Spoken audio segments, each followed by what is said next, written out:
राधे राधे मेरे प्यारे भाइयों बहनों माताओं व बंधुओं, संस्कार की बातें चैनल में आपका स्वागत है। बंधुओं, आज मैं आपके लिए लाई हूँ चिड़ा चिड़ी की कथा। बंधुओं, चिड़ा चिड़ी की कथा कार्तिक पूर्णिमा से अगले दिन सुनी जाती है। बंधुओं, कहा जाता है कि कार्तिक मास स्नान के बाद जो मनुष्य चिड़ा चिड़ी की इस कथा को नहीं सुनता, उसे कार्तिक मास नहाने का पुण्य नहीं मिलता। बंधुओं, कार्तिक मास की पूर्णिमा से अगले दिन चिड़ा चिड़ी की इस कथा को सुनना बहुत जरूरी है। यदि आप कार्तिक मास स्नान का पूर्ण फल प्राप्त करना चाहते हैं। बंधुओं, यदि आपने हमारे चैनल को अब तक सब्सक्राइब नहीं किया तो जरूर करें और बेल आइकन दबाना ना भूलें। जय विष्णु भगवान। बंधुओं, कार्तिक मास की पूर्णिमा से अगले दिन अर्थात मंगसर की एकम के दिन सुबह जल्दी उठें, स्नान करें और अपने नित्य कर्म करें। उसके बाद खिचड़ी बनाएं। बंधुओं, उस खिचड़ी का भगवान को भोग लगाएं और अपने नित्य कर्म करने के बाद पंडित जी को खिचड़ी दक्षिणा सहित देवें और उसके बाद खुद खिचड़ी का भोग ग्रहण करें। बंधुओं, यदि आप कार्तिक पूर्णिमा के अगले दिन मंगसर महीने की एकम के दिन खिचड़ी बनाकर खिचड़ी का भोग लगाते हैं, खिचड़ी ब्राह्मण को दान में देते हैं और चिड़ा चिड़ी की इस कथा को सुनते हैं, तभी आपको कार्तिक मास स्नान के पूर्ण फल की प्राप्ति होती है। एक बार एक बुढ़िया कार्तिक का व्रत किया करती थी। उसके यहाँ भगवान कृष्ण स्वयं खिचड़ी का कटोरा रख जाते और बुढ़िया खिचड़ी खाकर अपना व्रत खोला करती थी। पड़ोस ने देख देख कर जलती थी कि इस बुढ़िया का कोई है तो है नहीं, फिर भी खिचड़ी इसको खाने के लिए रोजाना मिल जाती है। एक दिन बुढ़िया कार्तिक नहाने गंगा जी गई। भगवान स्वयं आए और खिचड़ी का बेला मकान में रख गए। पड़ोसन ने खिचड़ी का बेला उठा लिया और मकान के पिछले हिस्से में फेंक दिया। बुढ़िया आई और देखा कि खिचड़ी का बेला नहीं है। उसने सोचा आज कोई खिचड़ी का बेला रखना भूल गया और वह बुढ़िया भूखी रही और कहने लगी, कहाँ गई मेरी खिचड़ी, कहाँ गया मेरा बेला।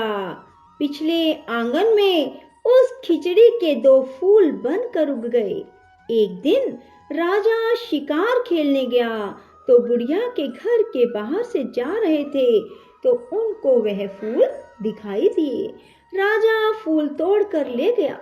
रानी ने फूल देखकर सूंघे तो रानी को गर्व रह गया। राजा रानी के कोई संतान ना थी। फूल सूंघने से ही रानी के 2 लड़के पैदा हो गए।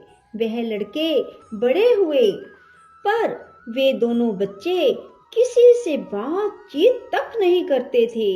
दोनों लड़के शिकार खेलने जाते तो रास्ते में बुढ़िया मिलती। बुढ़िया कहती, कहाँ गई मेरी खिचड़ी, कहाँ गया मेरा बेला। लड़के कहते, हम तो तेरी खिचड़ी, हम ही तेरी बेला। जब भी लड़के शिकार खेलने जाते बुढ़िया कहती तो लड़के वही जवाब देते। राजा को पता चला।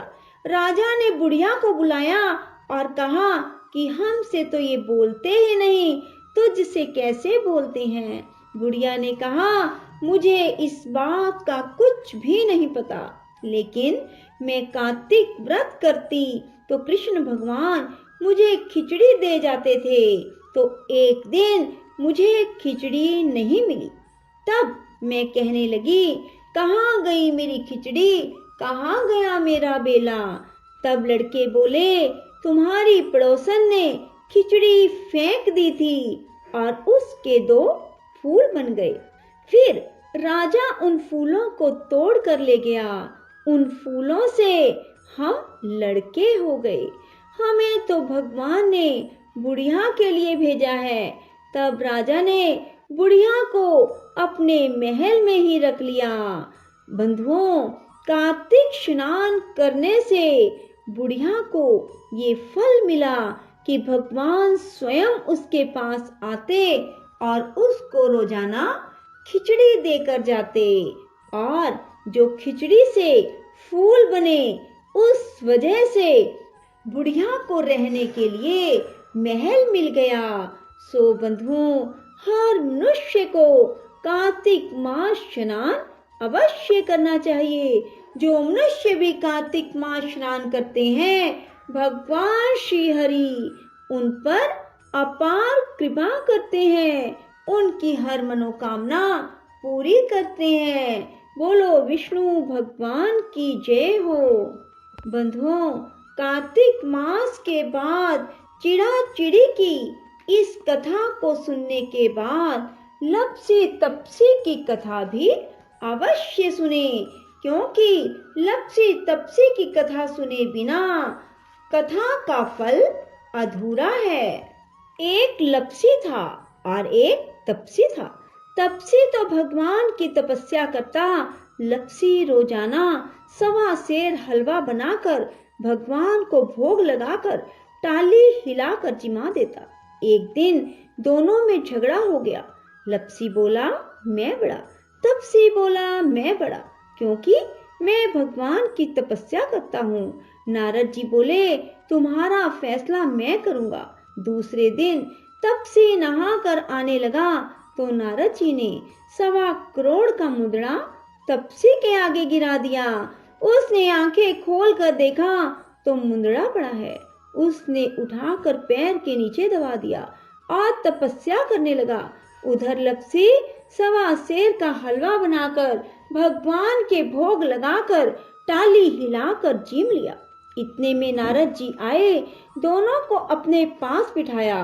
दोनों पूछने लगे कि कौन बड़ा है। नारद जी ने तप्सी से कहा अपना पांव हटा।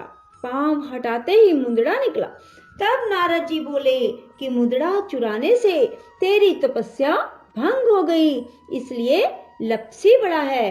तब से कहने लगा मुझे मेरी तपस्या का फल कैसे मिलेगा। नारद जी बोले तेरी तपस्या का फल कार्तिक नहाने वाली देंगी। सब कहानी कहकर तेरी कहानी कहेंगी। यदि कहानी कहकर तेरी कहानी नहीं कहेंगी तो पूरे कार्तिक का फल तुम्हें होगा। धोती देकर अंगोछा नहीं देवे, सीधा देकर दक्षिणा ना देवे, ब्राह्मण जिमा कर दक्षिणा ना देवे, दीवा चास के हाथ ना जोड़े तो तेरा पुण्य, कपड़ा देके बटन ना लगाएं, दाहिने हाथ से नाड़ा बांधे तो सब का फल तुम्हें हो। इतना कहकर नारद जी चले गए। बोलो लप्सी तप्सी की जय हो। राधे राधे, जय श्री कृष्णा। बंधुओं, यदि आपको हमारी वीडियो पसंद आए तो इसे लाइक करें और शेयर भी जरूर करें। धन्यवाद।